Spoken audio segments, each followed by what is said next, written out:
A battery use revolution in Australia can be a blueprint, solving the problem of renewable solar energy imprint for the rest of the world, including the United States.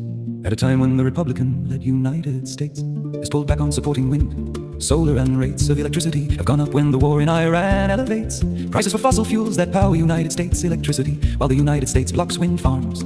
A great folly. So what is Australia doing that is different, you remark?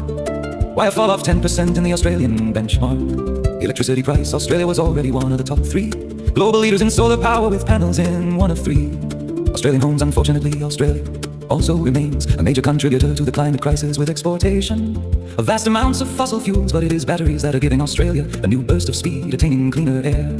Nearly 60% of the household-scale battery capacity installed this financial year across almost 200 other countries will be in the southern of Australia since July 2026. About 415,000 household-scale batteries fixed in place. That is 1 battery unit for every 25 Australian homes. Batteries counter the long-used dive into arguments against renewables. The argument that renewables are unpredictable and intermittent, and that renewables therefore put extra burdens on a national grid, must therefore have an expensive backup power source, such as the air-polluting fossil fuel natural gas in place. Batteries knock down that argument against renewables. Instead, batteries mean solar power can be stored and used when it is needed. Industrial-scale batteries are being built nearly as quickly as home-based batteries to hold solar.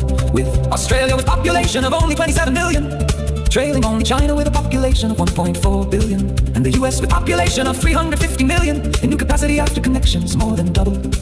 In 2025, battery use increased for home and industrial batteries, and that is beginning to bring down the cost of electricity from the spindly power grid of Australia, which includes more than 24,850 miles of transmission lines and cables between tropical far north Queensland and Tasmania, known as the Southern State Island.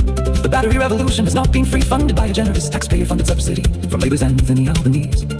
Government, starting in 2025, July last, committed $2.3 billion over 4 years as rebates for the upfront cost for households by 30%. The rebate was expected to support 1 million batteries installed. By 2030, 1/3 of the goal are already installed, with more than 1,000 batteries being installed each day. Take up the rebates far exceeded forecasts. Around 330 days later, multiplied by 1,000 households, is around 330,000 more batteries in households.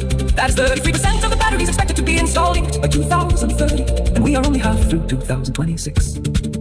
Facing calls to be cut to reduce costs, the government announced in December 2025 that rebates had been reduced for bigger batteries, but the government lifted the total funding of aid to $72 billion to keep it going to the end of the decade.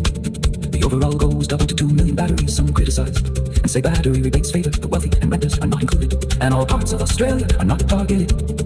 But if you're a battery manufacturer for residential, right now you are focused on Australia.